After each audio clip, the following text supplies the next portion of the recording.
I've been on my knees trying to scrub up all this blood and the scrap of paper for the last half hour. I'm making some progress, but it's slow. I keep having to stop when my hands start to shake too much. I'm out of my apartment for a moment, sitting on the floor in the hallway, and I can feel my nerves settling some. I'm gonna write this out so I have it all recorded, and also so I can wait a bit before having to go back in. It all started when I was bored yesterday. The internet was out at my apartment, and after casting about a couple hours trying to read or do some cleaning, I was out of ideas to entertain myself. That's when I saw a box of stationery on my desk. My Aunt Emma had given me the stationery as a birthday gift the week before, and there was nothing inherently wrong with such a gift. It was a box, high quality paper and envelopes, personalized with my initials at the top of each sheet of paper and on the back fold of the envelopes. As a 70-year-old man, I would have probably thought they were cat's pajamas, but as a 25-year-old man, not so much. But still, I was very bored, so I sat at the desk and started messing around with it. At first I tried writing as neatly and fancy as I knew how. My handwriting was horrible, and my best efforts looked like a slow 4th grader as opposed to a slower 2nd grader.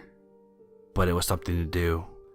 Then I doodled a bit, but my drawing skills were equally lacking. I was feeling myself get a little drowsy, but then a thought occurred to me of what to do with the stationery. I'd write a letter to myself. It was a stupid idea, but I thought it was kind of funny too. So I took out a clean sheet of paper and set to work. Hey Scott, how are you today? My day is okay but kind of boring. Christine is out of town visiting her parents and the internet is dead. I have zero ideas what to do with myself. This is lame. Goodbye. Sincerely, Scott. The novelty of the idea clearly wore off quickly, but I did fold it up and stick it in an envelope at least, even going as far to address the letter to myself. Standing up from the table with a sigh, I lay down and fairly soon fell asleep. When I woke up, it was early evening and the room was only dimly lit by the fading twilight outside. I reached over and turned my head to the bedside lamp, blinking barely at the brightness. I hated taking naps. I always felt groggy afterwards and had trouble sleeping later in the night.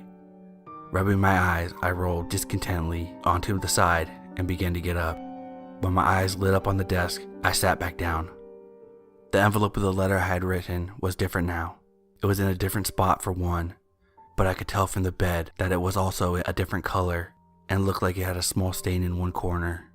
Standing up and going to my desk, I looked at the envelope closer before picking it up. My name and address was still in the front, but I hadn't written it smaller and more centered than that. Regardless, the envelope itself was definitely different, so clearly I hadn't written this at all. My next thought was someone came into my apartment to either prank me or try to scare me. The obvious answer was Christine. It didn't seem like something she would do, but she was the only other person with a key. After I did a quick sweep of the apartment for intruders, I texted her. She swore she was still half a state away, and even sent me a picture as proof. She also seemed worried and asked if I had called the cops, but I wasn't at that point yet. I needed to look inside the envelope first. I pried it open carefully and peeked inside, seeing a light blue piece of paper that matched the envelope and was different than the creamed colored paper I had used earlier in the afternoon. When I unfolded it, I was surprised to see that it really did look like my handwriting, but it wasn't the same letter. Instead, it seemed to be responding to me. Good to hear from you. I've been watching you when I can for years, and it seems like the universe has finally given us a way to talk. But I'm guessing that you're in apartment 3B on Nesbitt Street in Baltimore, right? And your Uncle Tom gave you a box of sanitary for your birthday? It's so weird. I guess things have to line up just right. If this actually works and you're reading this, I know it will probably come as a shock. I don't think your side knows about us like we do you. But that's cool. We can swap stories. I'll keep it short for now, but hope to hear from you soon. Glory and peace, Scott. I read the letter 3 times. I really couldn't tell I didn't write it, other than the contents itself, which was decidedly weird. Whoever was doing this was either a good prankster, or I had a dedicated stalker who had taken time to learn my handwriting. Either way, I was calling its bluff. Hey man, good to get a response. So are you like me in some other world? That's crazy. Tell me some facts about your world and we can compare. And if you have some kind of souvenir you can send next time, that'd be awesome. Looking forward to your next letter. I put the new letter in an envelope, addressed it, and set it on my desk. I then took out my tablet, plugged it in, and set the camera to record at an angle where I could see the desk and the door to my bedroom. I thought about just sitting there and waiting, but the idea was so tedious and would make it less likely anyone would come back. That was assuming that this wasn't some kind of one-shot joke or harassment. But time would tell. Either way, I decided to go grab something to eat and see a movie. 4 hours later, I returned home to see another blue letter. I understand you being skeptical, thinking that this is a joke, right? Well, here's some info like you asked. And I sent along something that might help convince you. Our world is a lot like yours, though it's different in some ways. About 40 years ago, we had a lot of animals start dying off. Not all of them, of course, but most of the birds, all the dogs, and a few other species here and there. Still, I don't know why. But around the same time, we lost our mirrors. What I mean is our mirrors stopped showing our reflection. A lot of them just went dark, but some of them, where they have twins in your world, would show us your reflections instead. We knew it was your reflections because all the writing was backwards, and I can tell from your letters you don't actually write backwards anyhow. But after that, a lot of people started changing, getting weird or violent. It's stabilizing some now, but it was really bad when I was younger. A lot of people died. Anywho, like I said, things are better now, though we do have odd stuff pop up and people go missing some. Is your world like that? From what I've seen and what I know of studies people on your side have done observing active mirrors, it seems like things are a lot better over there. If so, I'm kind of jealous. But enclosed you'll find one of our nickels. It's got a President Robert Kennedy on it. He was president from 1969 through 1977. I don't know for sure, but I think I read he's one of the differences between your place and mine. Write back soon. I looked back in the envelope and found a nickel tucked into the corner. One of the sides had the man's profile with the name Robert F. Kennedy listed under it. On the other, it had what looked like a large turkey glowing over a shield bristling with spears and covered with stars and stripes. What the fuck? I remembered my tablet and checked the footage. It had actually stopped recording after 2 hours, but it was enough. At the 42-minute mark, I watched the cream envelope give a shudder and disappear. 30 minutes later, I saw the blue envelope had faded into existence a few inches over my desk. I wasn't sure what to do at this point. I thought about asking Christy for advice, but it would be hard to explain over the phone and I didn't want her to worry. I could call the police, but what good would that do? Even if I showed them the video, they would think it was fake and I was a jackass for wasting their time. I didn't know if I believed everything the letter was saying, but I couldn't deny the evidence was compelling, as if this guy was really another me. It could wind up being something really great. I might even become famous for discovering a parallel dimension. But first things first, I need to write another letter. Wow, this is big news, right? So are you saying you can see me through the mirrors? Well, that's kind of embarrassing. Can you hear us too, or just see us? Do your people have any theories of how this all happened? Have other people in your world had this happen where they can talk to people from my world? I'm very curious, need to know more. This time I watched the letter disappear, only to be replaced by another response a short time later. Yeah, you've got a lot of questions, I understand. No, we can't hear you, just see you. I don't know about anyone actually communicating like this before. No one knows why this world is changing so much. When other things started appearing last year, people said it was the end of the world. They were being judged, but people are just going crazy, you know? I don't believe in all that stuff. Things are changing and we're just gonna have to change with it. Hey, did you say that you have a Christy? Is she that hot blonde girl there too? She's your girlfriend? I didn't like the tone of the new letter, and I had even more questions now. But I wanted to keep him talking, so I tried to respond in a way that would make him happy. Yeah, she's my girlfriend. She's great. We're planning to get married next year. Do you have a Christy too? Tell me more about your world when you can. My letter shuddered away fairly quickly, and I waited for an answer, but none came. It was getting late, so I eventually went to bed, though I would wake up periodically and check the desk. Around 6 in the morning, I saw a blue envelope and jumped out of bed to read the 2 lines that were written there. I do have a Christy. But she's a fucking whore. I had to punish her. Hope yours isn't a whore too. Haha.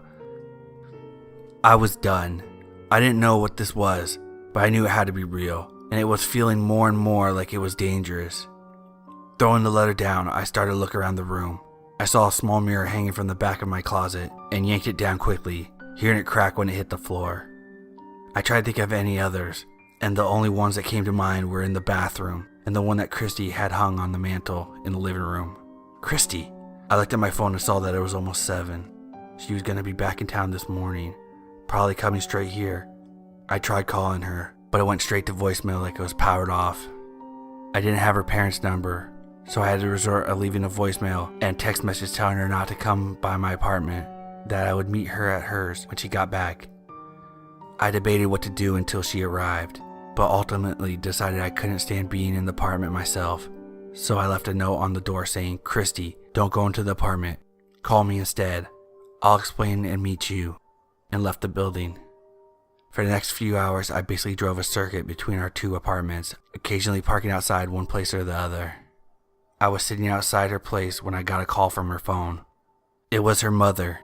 She said Christy had knocked her phone into the toilet getting ready for bed last night, and they put it in a bowl of rice to dry it out. When Christy left to come back home a few hours ago, she must have forgotten it. I felt my mouth go dry. Her mother was asking me what she should do to get Christy her phone, but I told her I'd have to call her back and hung up. Based on when she left, she should have been back at least an hour at this point. I knew she wasn't at her apartment, so I sped back over to mine. I saw her car parked down the street from my place, and my head started pounding. Running up the stairs, I reached my door and saw the note I had left was gone. In its place was a blue sheet of stationery paper, bearing a drawing of red inked heart and the words "Come on in my handwriting. I started yelling her name as I fumbled to open the door, but as I entered I could tell she wasn't there. The apartment felt empty and lifeless. I ran into the bedroom, stumbling to a stop at the doorway. My mind had difficulty making sense of what it was seeing at first. On the wall next to my desk were 2 strips of paper plastered on the wall, making an outline of a small door. The strips seemed to be some kind of collaboration of blue and cream paper, speckled here and there with some spots of crimson and soggy near the baseboard where there were partial bloody handprints on both sides, as though someone had been trying to hold on. Leaning away from the paper door, the floor was covered with more blood. As I looked closer, I could see several thick runnels in the wood that I thought at first were scrapes or cuts of some kind by something heavy being drug. But then I saw one of Christy's bloody fingernails, torn off at the nail bed and ragged, jutting out of one of the grooves she had raked into the floor in her fight to get away. I collapsed to the floor and began crying. After a few minutes, I pulled myself together, enough to look around my room for any other clues or some means of helping her. That's when I saw the blue envelope on my desk. She is a hot one, better than mine even, but I could tell that she has some slutty ways. It's in her eyes, but don't you worry, she'll find less tolerance for that over here. And I'll be sure to keep her connected. Don't bother on trying to come across either, bud. I figured out how to do it, but I'm gonna have to keep it close to my vest. I have to apologize for not being completely honest before. Things are worse here than I let on. Maybe this Christy can keep me happy and satisfied with my life, but who's to say? Like I told you, some people are really losing over here. Might be I have to visit again sometime, more permanently. Till then, glory and peace, or as you would say, sincerely, Scott. I know I have no way of getting her back, and I know I can't have her blood being found in my apartment. Even without hard evidence, there will be questions when she's reported missing, but all of that is in the background at the moment. I can't shake the feeling of being watched. I look around and see no one, but then I notice, in the dingy brass door of the elevator across the hall from where I'm sitting, the reflection there is dark and distorted, but I can see myself in it, or at least a version of myself. It looks like me, but I can tell that it isn't, because that version of me is laughing. A few years ago, I traveled to South Korea to teach English. I was living in an apartment which I shared with 2 Korean girls named Mi-sun and Ho-young. One night, we went to a nightclub. The 2 girls and I had some drinks and danced for hours. At the end of the night, We decided to get a taxi home. Outside the nightclub, I waved at a yellow taxi that was passing by. It stopped and we got inside. I was sitting in the front seat and my two friends were sitting in the back seat. The taxi driver was an odd fellow. He spoke very good English and began telling us some jokes. He was actually quite funny and I found myself laughing at everything he said. When I glanced behind me, I noticed that Mi-sun and Hoi-young were not laughing at all. In fact, they were sitting there, stone-faced, with a really odd expression on their faces. What's wrong? I asked. Why aren't you laughing? They wouldn't answer me. Instead, they sat there in the back seat, staring straight ahead. Suddenly, Hoi-young leaned forward and said something to the taxi driver in Korean. He pulled over to the side of the road and the two girls got out of the yellow taxi and started walking away quickly. I was puzzled. This wasn't our stop. In fact, we were nowhere near our apartment. I paid the driver and ran after the two girls. What's the matter? I asked when I caught up with them. They turned to me, their faces white with fear. We have to call the police, said Hoi-young. Didn't you hear it? Said Mi-sun. Coming from the trunk of the taxi. A woman's voice saying, "Please help me. Please help me."